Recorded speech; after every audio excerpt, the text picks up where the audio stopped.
Thiago Silva sur le départ, le mercato en France qui s'agite, Chelsea qui multiplie les manœuvres et le prix de Kylian Mbappé qui s'enflamme. Bonjour et bienvenue pour ce journal Made in Foot du 9 juin. Et on entame cette édition en France avec Thiago Silva qui fait les grands titres ce matin. L'info a été donnée hier par le Parisien et le défenseur brésilien du PSG ne se verra donc pas proposer de prolongation de contrat par le club. Lié jusqu'au 30 juin prochain avec Paris, l'aventure devrait donc se terminer pour O Monstro 8 ans après son arrivée dans la capitale. 8 années de succès nationaux mais aussi de désillusions européennes pour le natif de Rio. Une ère qui se termine donc pour l'une des premières grosses recrues de l'ère qatari. Concernant sa destination, l'équipe évoque ce matin dans ses colonnes un possible retour vers Fluminense, son club formateur, bien que le quotidien français souligne que l'AC Milan semble toujours intéressé à l'idée de récupérer son ancien joueur. De plus, et à en croire les informations du Daily Mail, ce sont Everton et Carlo Ancelotti qui a coaché Silva lors de son passage au PSG, qui serait également intéressé par le défenseur. Dans le sens des arrivées, Paris garderait un œil sur Eduardo Camavinga. Le milieu défensif rennais très courtisé par le Real de Zidane ne devrait cependant pas quitter Rennes cet été d'après RMC Sport. En effet, les dirigeants bretons ne seraient pas enclins à céder leurs pépites. En France toujours, les choses s'agitent déjà un jour après l'ouverture du mercato national et c'est Paul Bernardoni qui ouvre le bal des transferts. L'ex-Girondin, prêté à Nîmes depuis 2 saisons, a signé pour le SCO d'Angers contre un chèque de 7 millions d'euros avec un contrat de 4 ans à la clé. De son côté, Lorient a officialisé le retour de Jérémy Morel au club. 9 ans après son départ, la boucle est bouclée pour le défenseur franco-malgache qui retrouve son club formateur. Daniel Subasic, quant à lui, devrait quitter Monaco cet été. À 35 ans et après près de 300 matchs en principauté, le portier croate s'est vu être remercié chaleureusement par le club sur Twitter. Enfin, le Progrès annonce que Lucas Touzard ne reviendra pas à Lyon cet été. Acheté par le Hertha Berlin en janvier dernier puis prêté à l'OL pour 6 mois, le milieu de 23 ans devrait donc finalement rejoindre définitivement la capitale allemande. Du côté des instances, la ministre des Sports Roxana Maracineanu a ouvert la porte à l'utilisation des fumigènes par les supporters d'ici la saison 2020-2021 à l'issue de la 6e réunion plénière de l'instance nationale du supporterisme qui s'est tenue hier. La ministre compte sur la prise en charge par les clubs de l'encadrement de leurs supporters et le dialogue est donc ouvert pour le plus grand plaisir des fans de foot. Si en France le mercato a ouvert ses portes, la situation outre-Manche est tout autre. En effet, d'après Sky Sport, la fédération anglaise opterait pour une période s'étalant d'août à octobre. Une annonce qui apparaît comme une mauvaise nouvelle pour nos clubs de Ligue 1 dont les joueurs font souvent l'objet de nombreuses convoitises par les clubs anglais.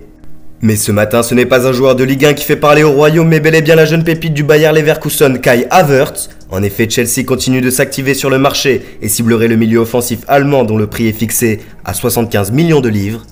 Les Blues souhaiteraient, selon le Daily Mail, remplacer Willian et Pedro par un peu plus de fraîcheur et de jeunesse. L'idée serait donc de faire aboutir le transfert de Timo Werner afin d'aligner les deux joueurs ensemble et de renouveler leur secteur offensif. Ce matin également, l'extra sportif prend une grande place en une des tabloïds anglais avec une lutte contre le racisme qui continue et c'est Raheem Sterling qui en est le symbole. Listen to us, écoutez-nous, titre ce matin le Daily Express. L'international anglais pointe du doigt le manque de diversité des coachs anglais et estime que les entraîneurs de couleur ont des chances moindres pour l'obtention d'un poste. Sont cités en exemple les anciens joueurs des Three Lions, Joe Cole et Sol Campbell qui ne se voient pas recevoir de propositions alors que d'autres comme Steven Gerrard ou Frank Lampard semblent plus courtisés.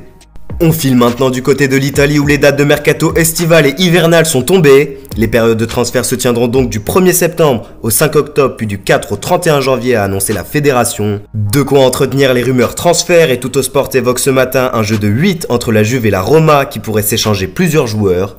Ainsi sont cités côté Bianconeri, Bernardeschi, Rugani, Mandragora et Romero tandis que Zaniolo, Kluivert, Cristante et Under pourraient faire partie de l'équation côté romain. La Gazzetta dello Sport quant à elle laisse une place au cas Lautaro Martinez par le biais de Giuseppe Marotta, administrateur délégué de l'Inter qui s'est exprimé dans les colonnes italiennes.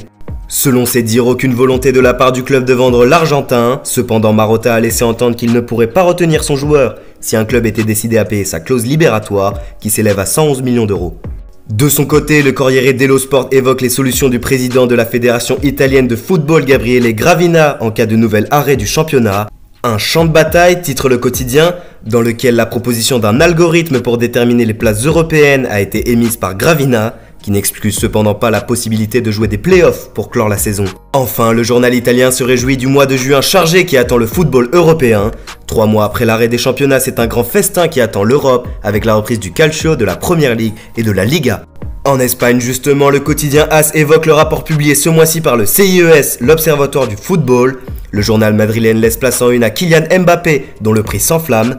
En tête des joueurs les plus chers du monde, le joueur du PSG vaudrait près de 260 millions d'euros, un montant qui en fait, d'après les dires du journal espagnol, la perle la plus rare convoitée du football mondial. Enfin, s'affiche également à sa une le capitaine meringué Sergio Ramos qui s'apprêterait à recevoir une offre de prolongation jusqu'en 2022 de la part de la Maison Blanche. Le défenseur emblématique du Real pourrait ensuite rejoindre la MLS et se verrait bien entamer progressivement une carrière d'entraîneur. Merci à tous de nous avoir suivis, n'hésitez pas à vous abonner, commenter, à liker la vidéo et rendez-vous demain pour un nouveau journal Made in Foot.